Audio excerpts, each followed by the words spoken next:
क्या आपको अवतार एंड नाविज में डिफरेंस पता है? वेल, अवतार्स की 5 उंगलियां होती है और साथ में आईब्रोज भी, बट नाविज की 4 उंगलियां होती हैं और इनकी आईब्रोज भी नहीं होती। और साथ ही अवतार्स की चेस्ट एंड आर्म्स भी चौड़ी होती हैं ताकि नावी के मुकाबले देखने में ज्यादा मस्कुलर भी लगे। और अगर आपने ध्यान दिया होगा तो फाइनल बैटल के दौरान नाइत्री की चेस्ट पर एक व्हाइट हैंडप्रिंट बना होता है और अगर ध्यान से देखें तो उस हैंडप्रिंट में 5 फिंगर्स बनी होती हैं, मीनिंग की नाइत्री की चेस्ट पर ये हैंडप्रिंट जैक ने ही बनाया होगा क्योंकि अवतार्स की 5 फिंगर्स होती हैं और नाविज की 4। और आगे आपको अवतार मूवी से जुड़े ऐसे कमाल के टोटल 30 फैक्ट्स पता चलने वाले हैं। Like director James Cameron originally Avatar movie को 1999 में रिलीज करना चाहते थे, बट उस टाइम पीरियड में जिन स्पेशल इफेक्ट्स का इस मूवी में यूज किया जाता तो उससे अवतार मूवी का बजट $400 मिलियन हो गया था और कोई भी स्टूडियो कैमरन को उस टाइम इतना फंड देने के लिए तैयार नहीं था, जिसके बाद इन्हें इस मूवी को बनाने के लिए 8 साल वेट करना पड़ा। पर जेम्स कैमरन ने अवतार मूवी पर 1995 में ही काम करना शुरू कर दिया था और फिर Lord of the rings movie में गोलम को देखने के बाद कैमरन को लगा कि अब सीजीआई एंड वीएफएक्स टेक्नोलॉजी इतनी प्रोग्रेस हो गई है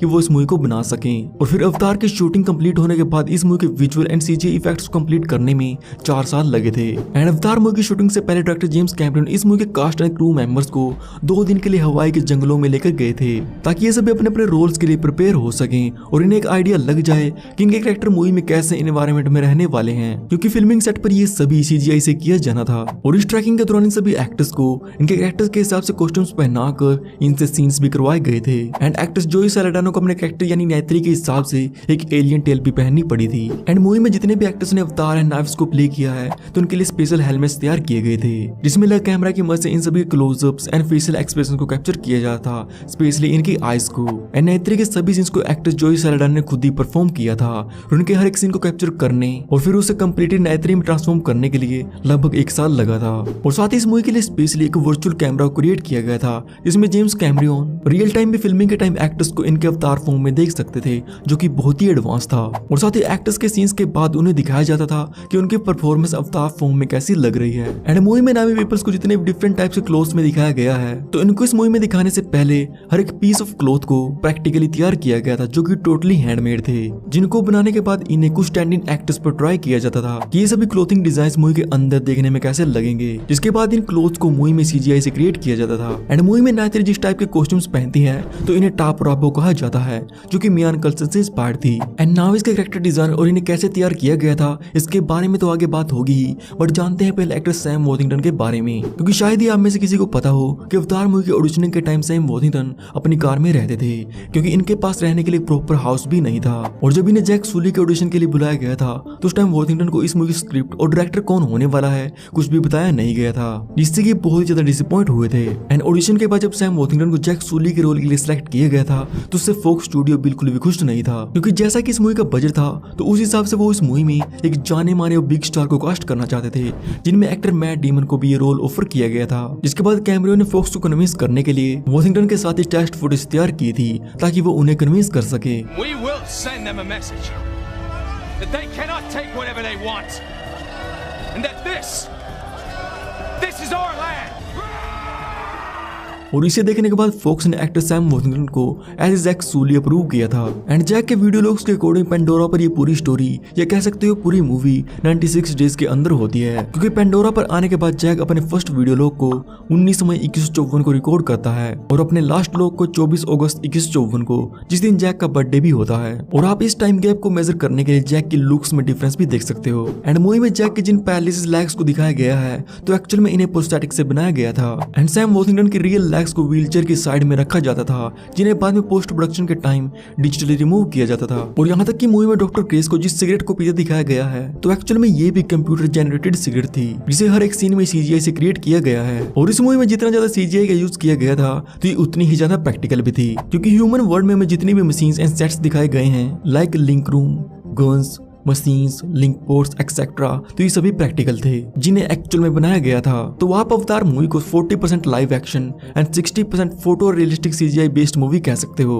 वेल, तो डायरेक्टर जेम्स कैमरन के अकॉर्डिंग नाविज का ब्लू कलर गॉड विष्णु से इंस्पायर्ड है, जिनके कई सारे अवतार्स हैं। इससे कि आई थिंक इस मूवी का टाइटल भी इंस्पायर्ड है। और अवतार एक संस्कृत वर्ड है जिसका मीनिंग इनकारनेशन होता है, जिसे रिप्रेजेंट करते हुए मूवी के एंड में जैक सुली को उसकी ह्यूमन बॉडी से नावी बॉडी में रीइनकारनेट होते दिखाया गया है। और मूवी में दिखाई नावी लैंग्वेज को स्पेशली इसी मूवी के लिए क्रिएट किया गया था, जिसके लिए जेम्स कैमरियन ने डॉक्टर पॉल फ्रोमर को हायर किया था, जिन्होंने नावी लैंग्वेज के अराउंड 1000 वर्ड्स क्रिएट किए थे जो कि किसी भी ह्यूमन लैंग्वेज से टोटली डिफरेंट थे। एंड अवतार मूवी पर वर्ल्ड के टॉप 20 क्रिएचर डिजाइनर्स ने मिलकर काम किया था, जिसमें इन्होंने character designs, landscape designs, hardware, AMP suits और यहाँ तक कि हेलीकॉप्टर्स को भी डिजाइन किया था। और इन सभी के सिर्फ डिजाइन को तैयार करने में 18 महीने लगे थे, जिसमें पेंडोरा पर दिखाए गए सभी क्रीचर्स को 6 लेगेड दिखाया गया है। और साथ ही सभी एक्टर्स को उनके परफेक्ट अवतार फॉर्म में दिखाने के लिए इन सभी को एक हैवी मेकअप प्रोसेस से भी गुजरना पड़ता था, जिसमें इनकी अपर बॉडी को प्लास्टर टाइप प्रोस्थेटिक से कवर करके एक लाइफ कास्ट प्रोसेस किया जाता था, जिसके बाद इनका 3D स्कैन करके हर एक एक्टर के माउथ एंड आईज वाले फीचर्स को इनके अवतार फेसेस में ब्लेंड किया गया था, ताकि इनकी हर एक छोटी से छोटी फेशियल एक्सप्रेशन को इनके अवतार कैरेक्टर्स में फीचर किया जा सके। एंड नाविस को एक एलियन पर्सपेक्टिव से क्रिएट करने के लिए कई डिफरेंट डिजाइन तैयार और कंसीडर किए गए थे, जिसमें नेत्री के डिजाइन सबसे चैलेंजिंग था, क्योंकि इस मूवी का मेन प्लॉट जैक एंड नेत्री की लव स्टोरी पर ही फोकस रहता है, तो इसलिए इसे एक एलियन होते हुए भी more human and attractive look दी गई थी, ताकि जैक नेत्री की तरफ नेचुरली अट्रैक्ट हो सके। एंड नाविस की मूवमेंट्स को टोटली डिफरेंट दिखाने के लिए मूवमेंट को टैरी नोटरी को हायर किया गया था, जिन्होंने इस मूवी के हर एक एक्टर को नाविस की तरह मूव करना सिखाया था, जिसके लिए इन्हें एक्टर्स के साथ इंडिविजुअली एंड ग्रुप्स में भी काम करना पड़ता था। एंड आल्सो इन्होंने इस मूवी के कुछ क्रीचर्स की मूवमेंट्स को भी किया है, जिनमें बेंचेस को उड़ाना एक्टर्स के लिए सबसे हार्डेस्ट वर्क था, जिसके लिए ऑन सेट गिम्बल रिग्स तैयार की गई थी, जिनके ऊपर बैठकर एक्टर्स ने अपने बेंची वाले सीन्स को परफॉर्म किया था, जो कि बिल्कुल भी आसान नहीं था। और बाकी के फुट एनिमल्स को दिखाने के लिए ऑन सेट घोड़ों का यूज किया गया था। और इस मूवी की शूटिंग से पहले कैरेक्टर्स के डिजाइन को फाइनलाइज करने के बाद 2 रैंडम एक्टर्स के साथ एक 27 सेकंड्स की क्लिप तैयार की गई थी, ये देखने के लिए कि एक्टर्स फाइनल मूवी में कैसे लगेंगे। You not fear. You strong heart. But stupid. Ignorant like child. और फिर इसे देखने के बाद ही अवतार मूवी की रियल शूटिंग स्टार्ट की गई थी। एंड विजुअल इफेक्ट टीम के अकॉर्डिंग अवतार मूवी की 1 मिनट की फुटेज रेंडर करने के बाद अराउंड 17 GB की होती थी। और यहाँ तक कि सिर्फ एक सिंगल CGI सीन और फ्रेम को रेंडर करने में 47 घंटे तक लग जाते थे। और ये मूवी ऑलमोस्ट 3 घंटे की है, तो आप सभी इसी से अंदाजा लगा सकते हो कि इस पूरी मूवी को रेंडर करने में कितना टाइम और स्टोरेज लगी होगी। पेंडोरा जंगल के अपनी फर्स्ट ट्रिप के दौरान नॉन स्पेलमैन ने जो हैट पहनी होती है, तो उस पर कुछ ब्राइली सिंबल्स बने होते हैं, जिसका मीनिंग 1969 होता है। इस साल ह्यूमंस ने मून पर फर्स्ट टाइम लैंड किया था। और जब ये सभी अबेंडन स्कूल में जाते हैं तो वहाँ पर ग्रेस एक बुक को उठाती है, जिसका नाम द लोरेक्स होता है। और इस बुक की स्टोरी भी अवतार मूवी से सिमिलर है, जिसमें ह्यूमंस अपने फायदे के लिए beautiful trees and mystical creatures से भरे एक फॉरेस्ट को डिस्ट्रॉय कर देते हैं। एंड अवतार में दिखाए गए इन ब्यूटीफुल माउंटेन्स का डिजाइन एक्चुअल में साउथर्न चाइना के माउंटेन से इंस्पायर्ड था, स्पेशली ज़ैंगजियाजी माउंटेन से, जिसे इस मूवी के बाद से अवतार हालेलुया माउंटेन भी कहा जाता है। एंड मूवी में जैक का जो लिंक पोड होता है, तो उसकी सिर्फ अपर बॉडी को स्कैन करता है, क्योंकि उसकी लोअर बॉडी अनरिस्पॉन्सिव थी। और साथ ही जब जैक अपने अवतार फॉर्म में फर्स्ट टाइम नेत्री के साथ पेंडोरा जंगल में जाता है, तो उस टाइम वुड स्प्राइट उसकी लेग्स को छोड़कर उसके हर एक बॉडी पार्ट पर बैठे होते हैं, जैसे कि इन्हें जैक की रियल बॉडी के बारे में पता हो। और शायद ही आप में से किसी को पता हो, बट इस मूवी में एक मास्टरबेशन जोक भी है, क्योंकि मूवी के स्टार्टिंग में जब जैक फर्स्ट टाइम अपने अवतार बॉडी में अपनी पोनीटेल को देख रहा होता है, तो उस टाइम डॉक्टर ऑगस्टीन उसे कहती है, इससे मत खेलो, अंधे हो जाओगे। कितनी अजीब बात है। तो ये कॉमन जोक है, जिसमें टीनेज बच्चों मेनली बॉयज को कहा जाता है कि अगर वो ज्यादा हिलाएंगे तो उनकी आंखें कमजोर हो जाएंगी, ताकि उनकी मास्टरबेशन की आदत को छुटाया जा सके। और मूवी में हमें दिखाया भी जाता है कि नावी मेटिंग के दौरान अपने माइंड्स को लिंक करने के लिए अपनी पोनीटेल्स का यूज करते हैं। वेल अवतार से पहले director James Cameron 20th century Fox ने मिलकर टाइटैनिक मूवी को बनाया था, जो कि अवतार से पहले वर्ल्ड की हाईएस्ट ग्रोसिंग मूवी थी विद अराउंड $2.2 बिलियन।